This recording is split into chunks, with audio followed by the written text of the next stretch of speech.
great humility and appreciation, and with a great sense that they belong to my ancestors, especially the women in my family. So, thank you.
First name's Doni, last name's Glover, in it to win it for the long haul, baby.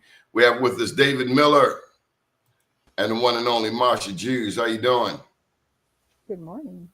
Good morning. Good morning. How y'all doing? Good. Life's a bowl of cherries. You know, you say if you got one friend in this world, you're rich. So I must be a multi-millionaire. What's up, Marsha? Good morning. Still standing. Had a wonderful holiday and grateful to see two good friends. How y'all doing? Good morning. Good morning. David Miller, you got a lot of books behind you. Did you read all them books, or they just up there for show? No, man, those books are just props, man. I don't do any reading, Doni. I thought you wrote them all. No, not yet. I'm trying to get there, y'all. I'm definitely trying to I think reading and writing is so critically important for us to win as a community. And a lot of the books that you see here are books written by people that are extremely well known and people who are not known at all, but all of them kind of add to our quest to be free. Our quest to be free. We're not free. Say this again. We're not free. No. We're not free. And it's my hope in my lifetime that we are able to do more with less and to really think more critically about the foundation that our ancestors. I know we throw that term around a lot, but Doni and Marsha, I don't think that we really internalize the struggle, the strife, and also the wins of so many of our ancestors, man, to even just get us to the point where we are today. So for me, man, every day I want to honor a Zora Neale Hurston, a Richard Wright, a Langston Hughes, an Arnold Botemps. I want to honor even some of those living writers who I'm inspired by. A Haki Mahabouti in Chicago, a Nikki Giovanni who's still teaching at Virginia Tech. Man, I just think that we have such an amazing legacy, man, that our children, don't know about. And so one of my contributions is to write children's books, to honor our history, also to inspire and to teach. And so my new book is sort of an homage to that brilliant surgeon, Dr. Charles Drew, who most people have never even heard of. And so my new book introduces to many young people the life and legacy of Charles Drew through a little boy who is named after Charles Drew. So this is Charlie Drew Shelton. He is 11 years old. He is a genius at 11 years old. He is the youngest student in medical school in the United States. He's only 11 years old, and he attends what is affectionately called the Mecca, Howard University School of Medicine, and he's only Oh, wow. 11. And it's a super cool story. All of the books that I write are what we call empowering text, and all of our books have a motivation and a moral message. So at 11, he loses his stethoscope, and his moral dilemma, Doni and Marcia, is: do I tell my parents I lost this $400 stethoscope? We all remember being young and doing something and confronted with that moral dilemma of whether we tell our parents the truth. And so I have figured out create a formula, if you will, to integrate both empowering text with a moral message, books that really uplift integrity, that really speak to our humanity. And oftentimes most of the time, I use historically Black men and women, heroes and heroes from our legacies. And that's so powerful. You know, the term back in the day was reading is fundamental, and it really is. And we have to take that and embrace it and make certain that our young people are understanding that it's not only just getting the story, because the stories that you write are really important. They speak to what children and their parents should be doing, how they can engage their children in all of the information that you've been so brilliant to present. It's huge, David, that we almost need. Are you in the library?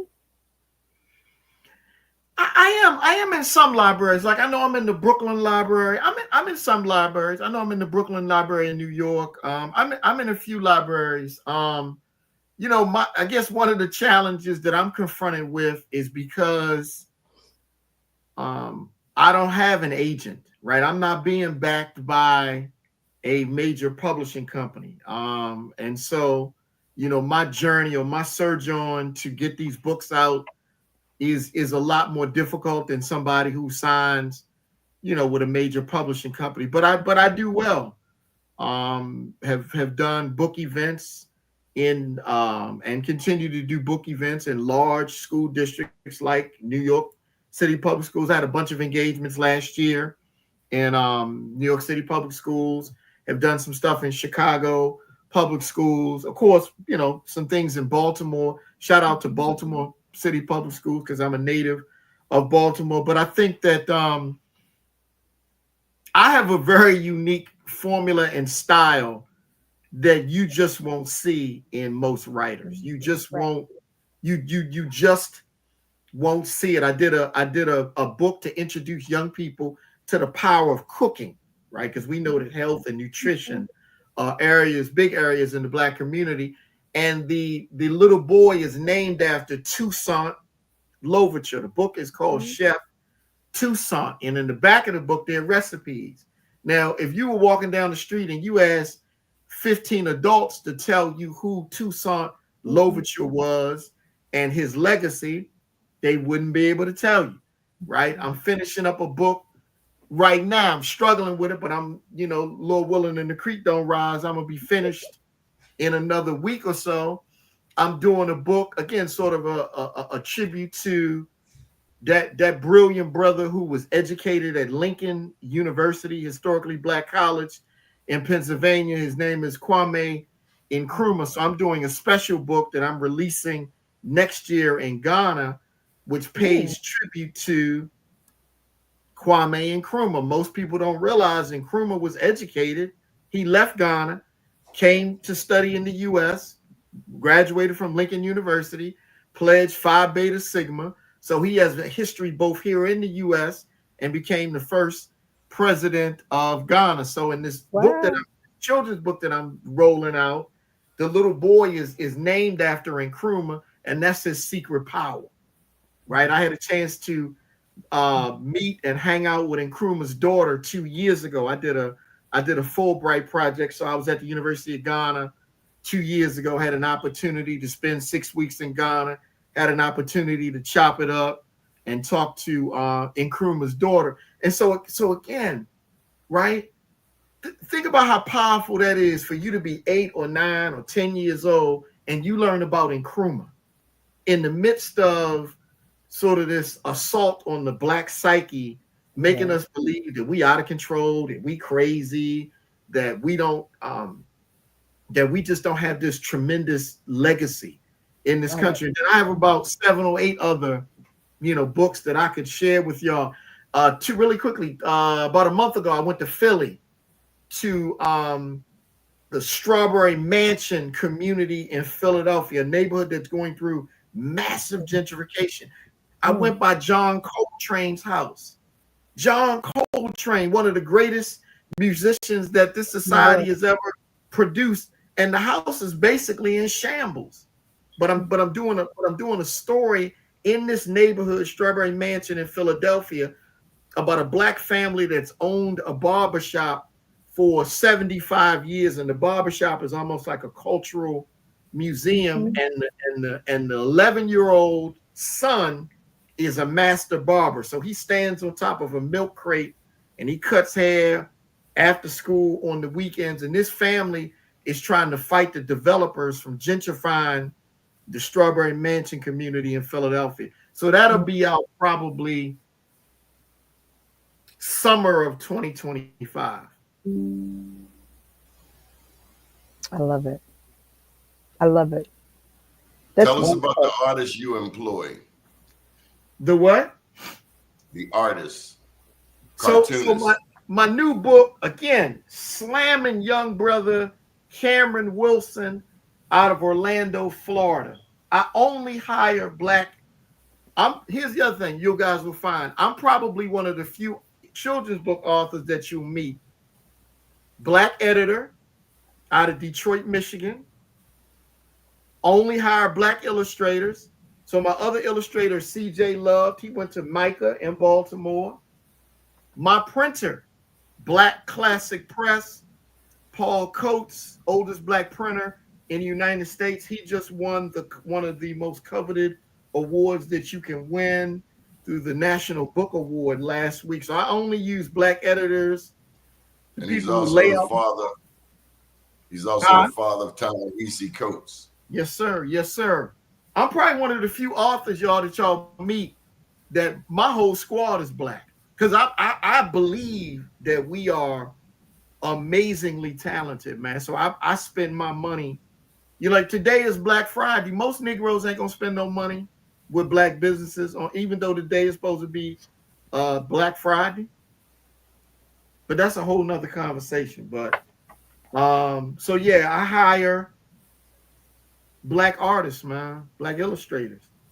So I was reading in your bio how you were inspired by National Geographics. That took me back to around 1971 when my father brought me stacks of National Geographics, and I'd be lost for hours. Man. Tell us about that.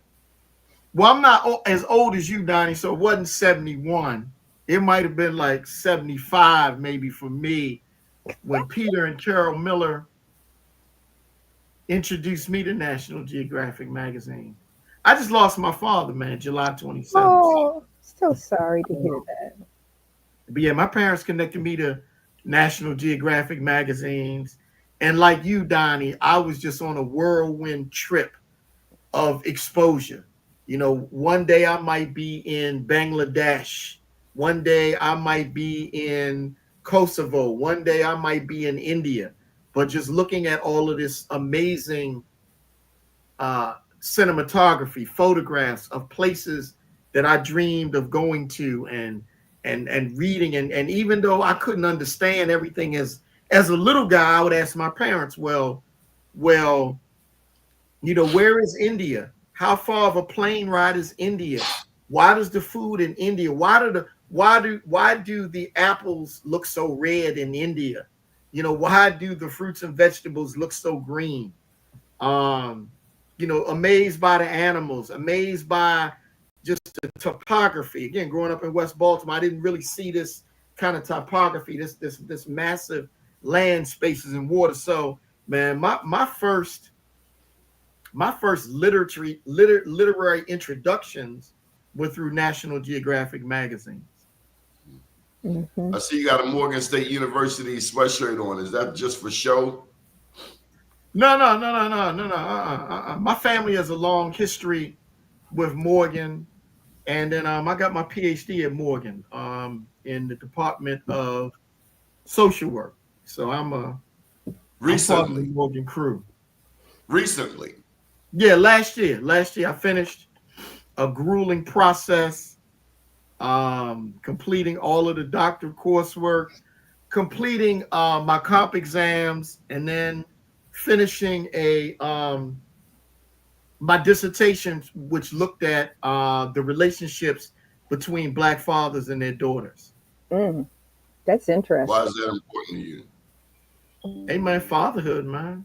My greatest contribution to society is my children. That's my greatest contribution to society. That's powerful. That reminds me of my father, and our specialty was sitting on Wednesday nights watching boxing. And he taught me how to box when I was a little girl, and that was our thing. My mom, Miss Pauline, she'd go back in the back of the house, and she would just leave me and Cool Carl sitting there pretending like we were Muhammad Ali or whomever was up there at the time. And those are the best memories I will ever have. So the boxing with Cool Carl. That you know, you don't even realize when you're having these experiences with your parents that one day they're not going to be there. But what are we doing with them while they're here? And I think the best thing for me, what I used to say, I still say it, I guess, these are memories in progress. You know, these moments together with whomever, with my parents, your friends, those are MIPs that we have to hold dear because we're not promised everything. So it's powerful. It's powerful. And David, you've been writing these books and they're so wonderful. How do you distribute your books to the public? So shout out to Nati at Everyone's Place. Nati is my distributor. Everyone's Place on North Avenue, but also Nati owns African World Books. Nati is one of the largest distributors of Black books in the United States. Quietly, Nati distributes. Nati has 2 warehouses in Baltimore that most people are not aware of, and he distributes books, Black books, to Black bookstores, but also kind of mom and pop bookstores, little boutique bookstores across the United States. So Nati is sort of a giant in the space, and he also gets books into places like Toronto and London and other places. I just really have some amazing networks. My books are in Dakar, Senegal, in bookstores. My books are in the Central Library in Ghana. You know, I do business with a bunch of different school districts across the country. That's primarily my niche is school districts. I would love for my niche to be black organizations and Black institutions, right? One of the projects that is very near and dear to my heart, Marsha and Doni, that I hope to get off the ground, you know, in the next 18 months or so. I want to do a series of books honoring Black civil rights icons in Baltimore, because to me, it doesn't make sense that Black children can go to school and not learn about a Parent Mitchell, or not learn about, you know, the Goon Squad, or not learn about someone who was like a mentor to me. And even when I got in trouble, you know, when I got in trouble a couple of times, if it wasn't for Milton B. Allen, I probably would have went to jail. First Black state's attorney, and you got people walking around, they ain't never even heard of Judge Milton B. Allen. So I want to do a unique series of books on, Black history icons. I mean, I want to do a book, Doni, on Israel Kaysan. Israel Kaysan had Yeah. a profound impact on my life, and kind of understanding how devastating drugs are to the Black community, and Israel Kaysan's work. What we can one of the premier organizations in the country. Our children growing up need to know about these heroes and sheroes. So that's a project that I want to work on. I just got to find the funding. Mm-hmm. There's another organization I'd like for you to consider that's no longer. I don't think they're still in around, but the President's Roundtable has had Ray Haysbert, Osborne Payne, all of those major businesses. So if you would be so kind to think about that, because those people made a huge impact on my life. Huge. And, we don't really talk about that history. And I'm not from Baltimore, but I came here and was privy to that information just by the Lord's grace that just occurred, that I was able to be introduced to that organization through Brenda Goburn Smith, who was the executive director of the President's Roundtable. We need to cherish those. I don't know if they're like hanging at the Reginald Lewis or something, but yeah, right. we need to be able to honor them on a regular. Right. And those were major corporations that they own. And our children don't know. Even somebody like a Reginald Lewis, who the museum is named after, and the life and legacy of Brother Reginald Lewis, there needs to be early readers. Yes. So that children understand the major contribution to these folks, man. David, who was Donald Bentley? So Donald Bentley was one of my best friends, man, who was shot and killed standing next to me in Baltimore back in 1989, man. Oh, I'm so sorry. Would he be proud of you today? I would hope so. He was a Morehouse man. He was attending Morehouse. I was at Morgan. He was at Morehouse. So just checking on the mental, I've lost parents, friends, family. You've lost your dad most recently. Mom's not that long ago, your brother. Then your son get carjacked. How's the mental? The mental is good. As you know, man, I'm a fisherman. So, man, you'll find me on a fishing boat. I'm probably going to do my last fishing trip in a couple of weeks, man. Just getting out there on the water, catching some sea bass, some porgies, some flounder, bring them home, scale them, gut them myself. In the tradition of our people, put them in the freezer. Then I'll take them out. You come on through, Doni, I'll stuff some sea bass with some vegetables, throw it on the grill. Oh, see, I thought you was going to say some crab meat. You stuff them with vegetables. Yeah, that sounds good. Yeah, I don't really do the crab meat too tough.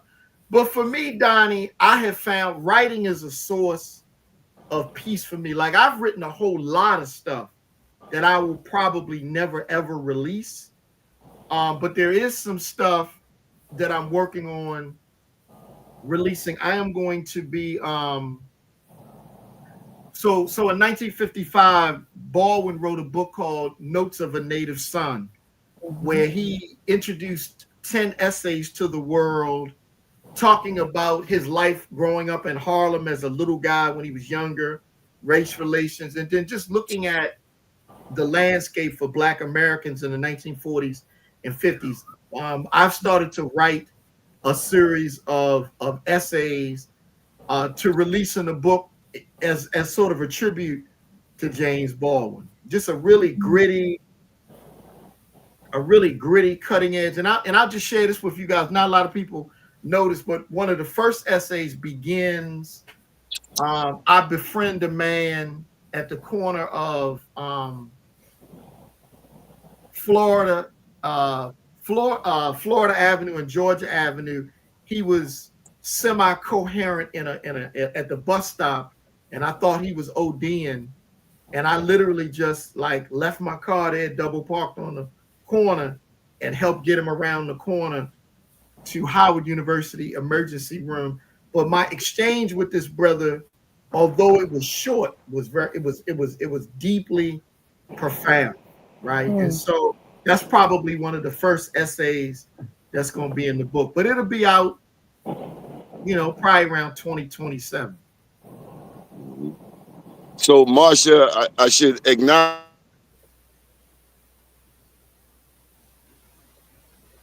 You were frozen, Donnie. He's outside now. Mm-hmm. Donnie, we couldn't hear you. You froze.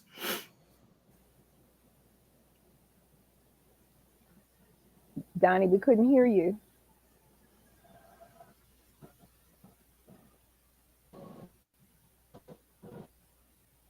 Donnie. He must be in a bad area. But no, Marsha, I'm open. I'm interested. I mean, again, I want to start really talking to some of the power brokers in the city, because again, I think that it is Baltimore. Oftentimes, Baltimore is known. People know about Baltimore because of The Wire, The Corner, and the 12 O'Clock Boys. People don't know about a Mary Welcome, a Maggie Quill, and there's just so many other Black icons that I might not even though I grew up in West Baltimore, that I don't even know about, right? Mm-hmm. And so I can pull together just an amazing collection. Been talking a lot with my brother Sean Yos over the years. Afro, and being able to team up with people like a Sean Yos, a Donnie Glover, and other people, I could create just a really dope series. But again, man, we got to make it a priority. Well, and I think this is a good start to have the conversation, because sometimes, we don't even know what we don't know until it's presented to us, right? And so if we were to sit down and think about the collective of all the people, well, when you started this conversation about, like the President's Roundtable and all of those people, just them alone, that was my introduction to Baltimore. I'm not from Baltimore. I moved here and ended up sitting with these people every week. That was huge. And I learned so much. Sometimes we talk about people sitting sitting with our elders, right? That's where our history comes from. It's those experiences, those shared experiences, that are so important for young people to be able to even see. You kind of see yourself there. If you don't have those role models, if you don't have those experiences, how can you be that if you don't even know it exists, or how to make that translate into something that you could do? And that's the power that we have with one another. And it's that shared information and the ability to articulate what these young people need. Sometimes I'll never forget this it will be with me forever, David. Years ago, when I was with Alvin Ailey here in Baltimore, we had a program that we would host out at UMBC, and then the other one was at Morgan. So at UMBC, we had a program, and we had, kids out in the gym doing different things. They had activities. Fidelma Ashley was the camp director, and I was the executive director. And so Fidelma would come up with all this great programming. It was just absolutely wonderful. And so there's this little young man, I'll never forget this as long as I live. he's sitting up at the bleachers. So I walk over there, climb up to where he is, and I like where he was. And I said, so baby, Fidelma's picked out, figured out all these programs, and look at the kids are having fun, and you're up here sitting by yourself. Why are you sitting by yourself? What can I do to help you get engaged? And he said, Miss Marcia, you always walking around trying to make everybody happy. He said, I don't even see myself living past 15.